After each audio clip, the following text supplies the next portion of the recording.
en quelques lignes l'état des lieux et les mesures immédiates de redressement, puisque le programme ou les projections que je vous ferai plus tard ont déjà démarré depuis 8 mois. Monsieur le Président de l'Assemblée nationale, honorables députés, les actes que le Président de la République a posés depuis sa prise de fonction manifestent clairement ce tournant que notre nation se doit de prendre pour restaurer le crédit de l'État et de l'administration publique devant le peuple, ainsi que pour redresser toutes les dérives précitées. En effet, dès sa prise de fonction,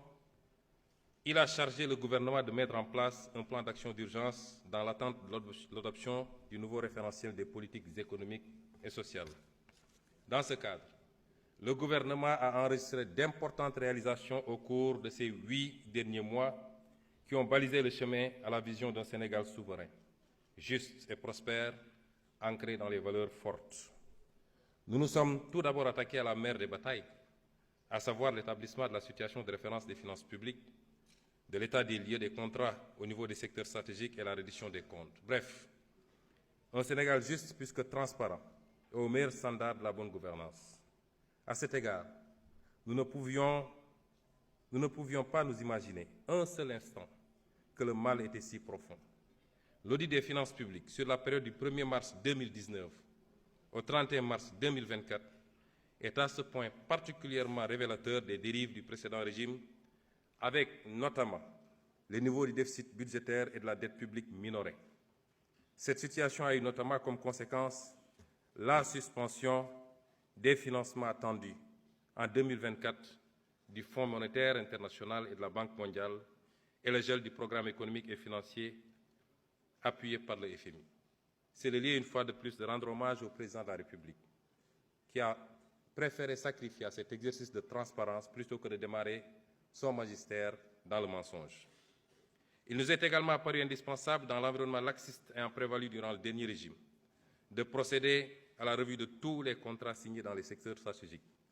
en vue de nous assurer de leur conformité à notre législation. Maximiser les retombées économiques et sociales pour notre pays et préserver les ressources pour les générations futures. Outre ces travaux,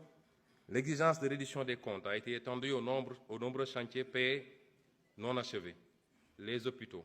les écoles et universités en construction, les maisons de la jeunesse, et j'en passe, aux soupçons de corruption, de surfacturation et de détournement de fonds dans des projets et sociétés d'État. Toujours dans ce registre, il a été procédé à l'audit des ressources humaines, trouvées sur place par les différents ministres à leur prise de fonction pour traquer tous les recrutements indus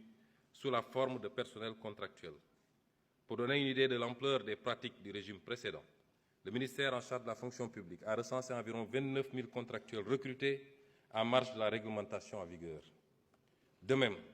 pour marquer une rupture nette dans le sens de la bonne gouvernance, le président de la République, le Premier ministre et l'ensemble des membres du gouvernement ont procédé à la déclaration de leur patrimoine dans les délais fixés. Enfin, de graves scandales ont été décelés dans la gestion foncière, qu'il s'agisse de l'occupation du domaine public maritime ou de l'accaparement de terres sans commune mesure par des privés et des sociétés civiles immobilières écrans, au niveau des lotissements des zones foncières, effectués notamment à Dakar, à Thiès, en particulier à Mbourkat. De manière plus grave et répréhensible, il est à noter de la prévarication et de la privatisation du patrimoine foncier et bâti de l'État. Pour rester dans ce registre de la bonne gouvernance, je voudrais également évoquer les avancées majeures enregistrées dans l'administration de la justice, dont le fonctionnement a été notablement instrumentalisé par le régime sortant. Une des réalisations majeures dans ce domaine au cours des 8 derniers mois a été l'organisation des assises de la justice avec la participation inclusive des citoyens.